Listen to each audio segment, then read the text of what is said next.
La France ne sera donc pas la gagnante de la 67e édition de l'Eurovision.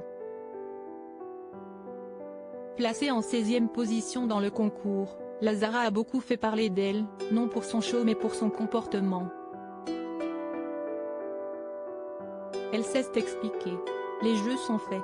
La 67e édition de l'Eurovision a sacré Loreen, Suède, grande et gagnante avec sa chanson Tattoo.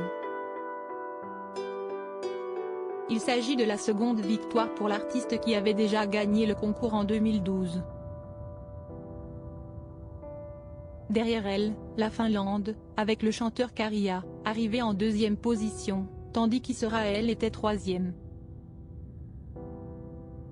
Plus loin derrière, la Zara est arrivée à la 16e place du classement sur un total de 27 pays en compétition.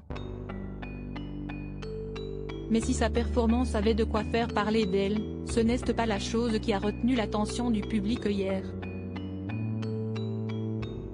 Car à l'annonce de son score, la chanteuse a fait ce qui semble être un doigt d'honneur à la caméra face à elle. Un comportement dénoncé par de nombreuses personnes et qui a beaucoup fait parler sur les réseaux sociaux.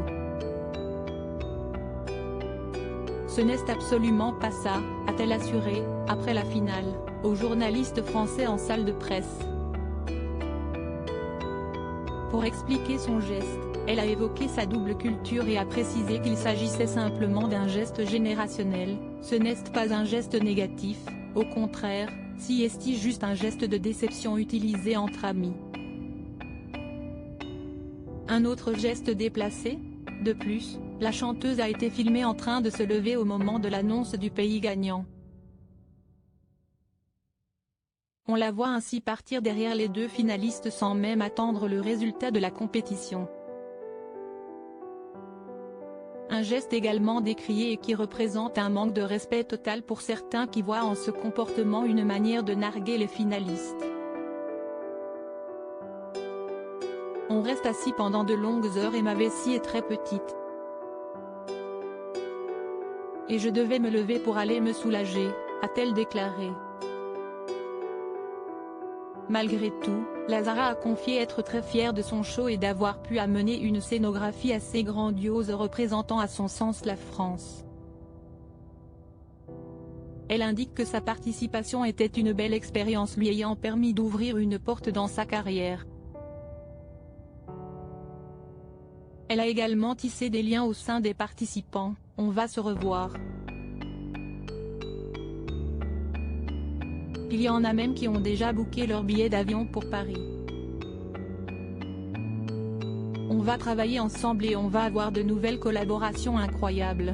Samedi soir, France 2 était en tête des audiences avec 3,48 millions de téléspectateurs jusqu'à 1h10, soit une part d'audience de 25,6% sur les 4 ans et plus, 4+.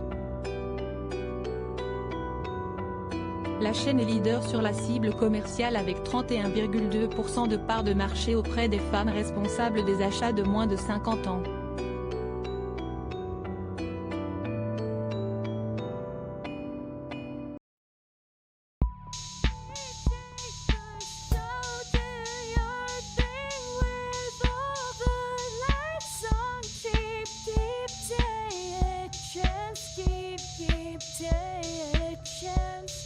You can just keep